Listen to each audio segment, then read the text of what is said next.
Welcome to Climbing Clouds Tarot. I am going to do a read right now. I've got the incense burning to clear the air. Thank you so much if you're here and tapping in. Please like and subscribe and share so that we can help each other to further evolve in our creative pathway. And as always, there is really no time in tarot. Your future is never fixed. You are constantly creating in the here and now.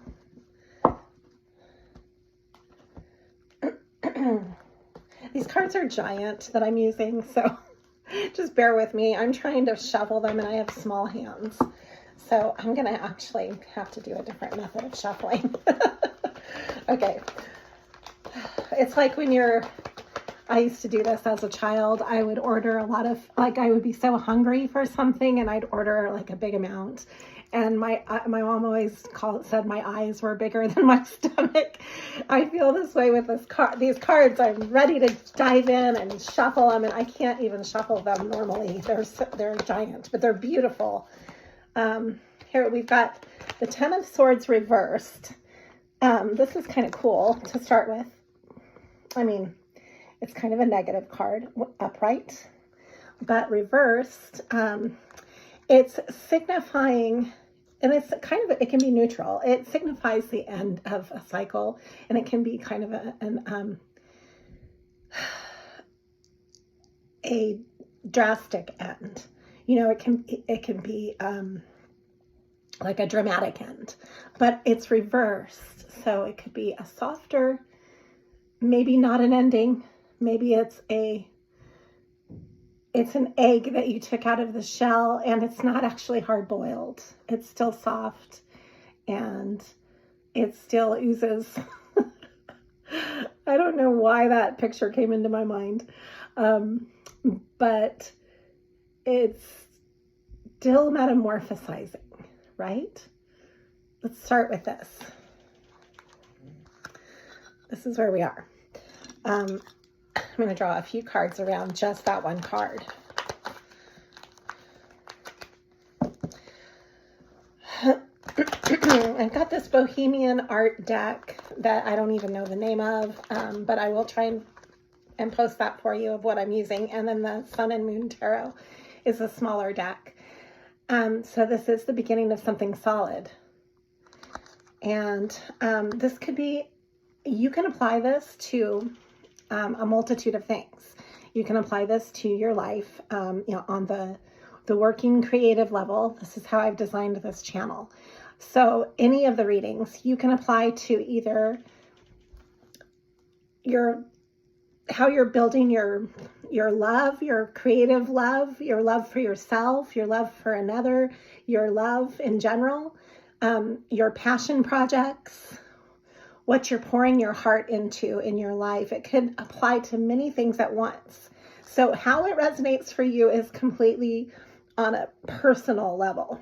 And I can't dictate that for you. That's, your filter is your filter. That's just the way it is. I don't have one way that I mean these readings. They're just coming out completely authentically in the moment.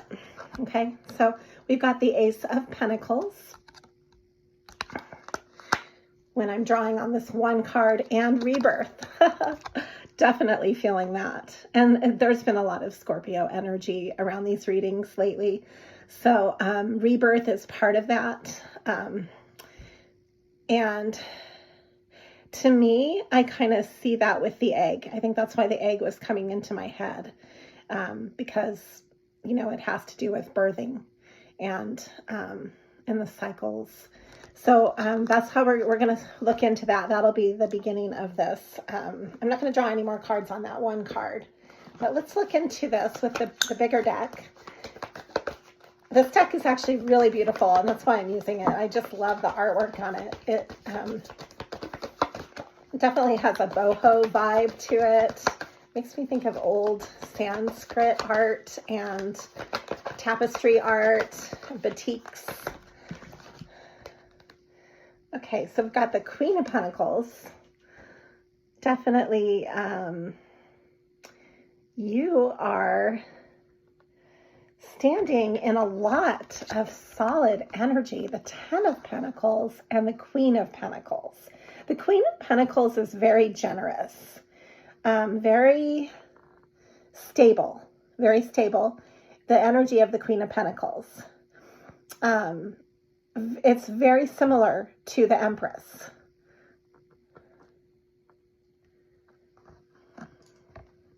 And then the Ten of Pentacles. Okay. So whatever this rebirth is evolving to or through, it is bringing you to a place of graciousness and stability, where you can be generous with others because of how stable you are, which is a really great place to be. I think we all strive to be able to give back to community, to be able to carry your loved ones under your wing and to protect them and to guide them and to know that you're providing for them. I am very passionate about this subject. I'm a single mom of 3, and I take that role really seriously. So I'm just sharing a little bit about my personal life to share the connection with this, as you know, as it's resonating for me, in lieu of this energy. So we also have the Hermit, which is ruled by Virgo. It's very earth, a lot of earth coming through. So far, this entire reading has just a tiny bit of air and fire, and then, well, even Scorpio energy is water, tiny bit of the other elements, but it's mostly rooted in earth. Excuse me. And I'm still working with my communication and my voice. Let me get some water. I'm going to put this picture up while I do that. This is the Hermit. You can take that in for just a bit. Okay, so I've got my water. The Hermit energy is very similar to the Hanged Man, where you're gaining a new perspective. With the Hermit, it's really, you already have a different perspective that you're coming back to, and that's kind of like your base. It's like home base. If you're an introvert, I'm an introvert. Maybe this will resonate with all the introverts out there, but like when you come home to yourself and you just feel a sense of respite of where you need to be kind of like shutting everybody out to recalibrate. Okay. And then we have the Five of Pentacles, though, which is almost like it's going to clash with this card, because the Five of Pentacles is feeling out in the cold. The Hermit is kind of shutting everybody out.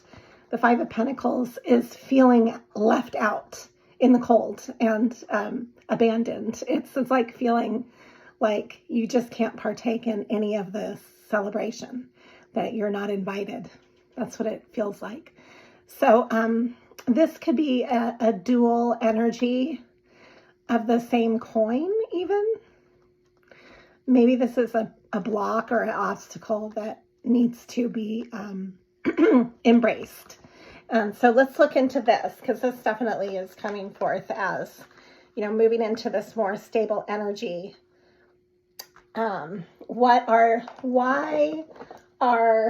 Let's look at a different deck though. I'm going to look at the Crow deck. I love how honest it is. It's kind of a blunt deck. It's very to the point. So why is the Five of Pentacles and the Hermit coming up right now in the middle of this reading?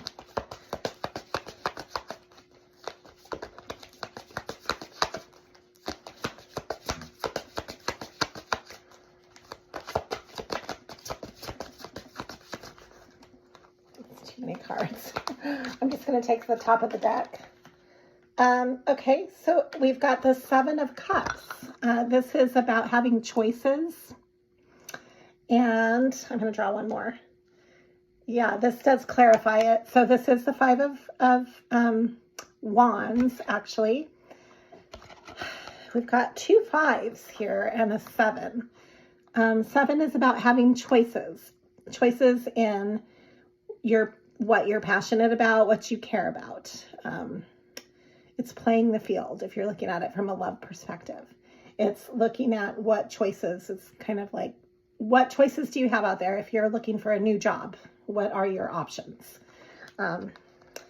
And there is some kind of feeling of competition with that, feeling competitive. So you might be feeling kind of defensive right now in your new projects, that you're gaining ground with them, but maybe you feel kind of threatened by outside forces. And I'm going to look into this further.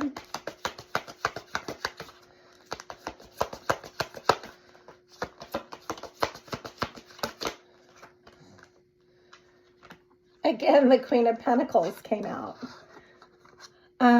So maybe this is just a needed challenge to feel more solid within your own solidarity.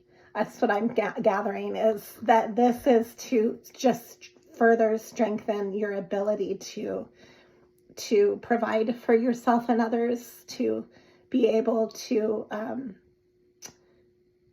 depend on yourself and not somebody else is important. So I'm just speaking from a personal perspective. I haven't really put myself out there to find a partner until I knew that I was as solid as I could be within my own skin. And so it takes a while to get there. I mean, I've been working alone in my own home for the last 3 solid years of just really working on a lot of self-work. This is why this channel actually was created, is from that journey. So getting to the Queen of Pentacles energy, you might have to stand your ground and really trowel the earth. This is a stable energy. So it's not like your garden is just going to grow overnight. You have to tend to your own garden, and it takes a lot of work. It really does. But then you can be generous with others, and you can give out your produce, so to speak. I don't mean to sound weird. That's not the way I meant it. But in my mind, I'm thinking like you grow vegetables, you put a lot of work into it, and you grow beautiful flowers, or you grow whatever you're growing. And then you usually give that to people around you, and you flourish. So flourishing, let's look into that.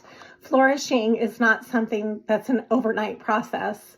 It takes a lot of elbow grease and focus. It takes a lot of gumption to pull yourself up by your bootstraps, so to speak. We've got the Ace of Hearts. That's beautiful. The Ace of Hearts and the Eight of Wands.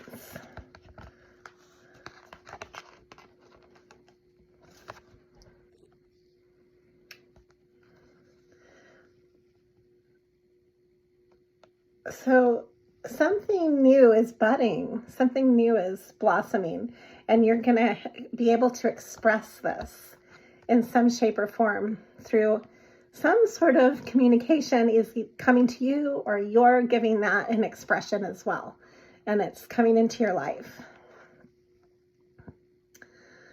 Okay. Yeah, and then we have the Six of Hearts. So this could be a connection with your past in some way. And it could just be like a real sense of nostalgia and a soulmate connection, like a real feeling of that. Because this is the Six of Cups, and it kind of has to do with the inner child too, I think, is connecting with your inner child. And what that means to you, that your work is with you on that level, so that the work you're doing, the creative work that you're doing, you are able to express yourself. We've got the King of Cups here too. The King of Cups is an energy of being emotionally aware, but very controlled with your emotions. So the King of Cups does not wear his emotions on his sleeve. And then we have strength. So yeah, this could be a definite courageous path that you're taking, where you are standing in your own truth. You are standing up for your heart, for things that mean a lot to you on the heart level, on the heartstrings. And this is going to be expressed. And this is kind of the sunlight that feeds the garden that you're growing. And that way you can then flourish with that. But you have to have that sunlight there first and have the conduit for it through your own expression, through your own body. You're going to be tapping into this love. It's a self-love. It's a love with, maybe you're starting a new relationship, or you're starting a new way of relating with yourself, a new way of relating with your work that is heart-centered. So it's coming into the heart more prolifically. Oh, and then we have the High Priestess again.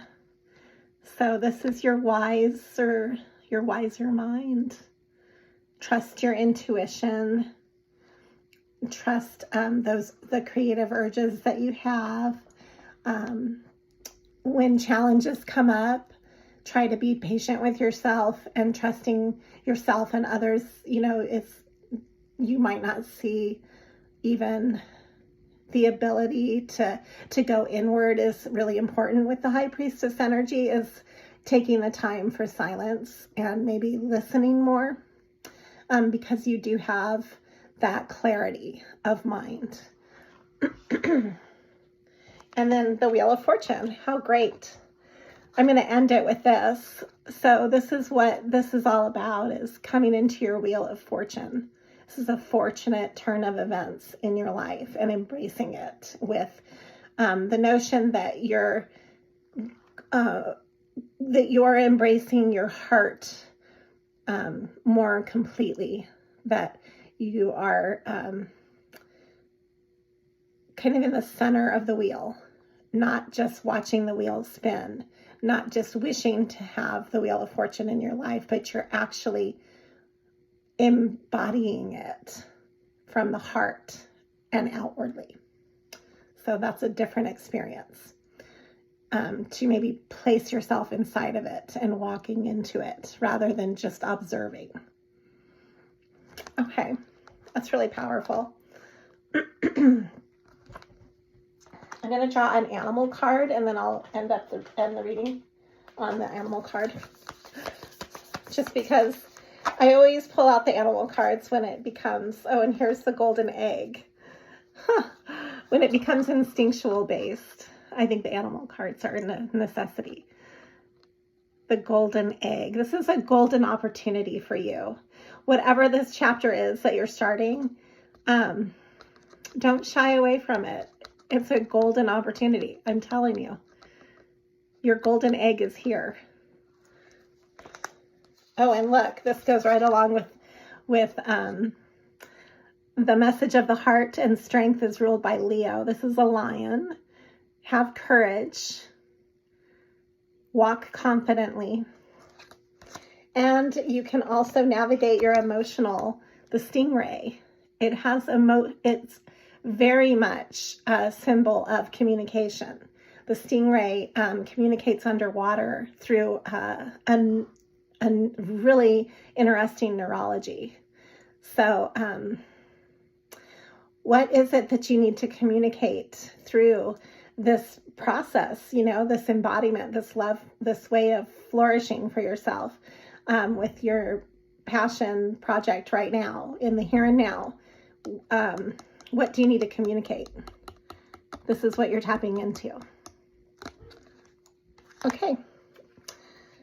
Thank you for liking and subscribing, Climbing Clouds Tarot, and always be good to yourself.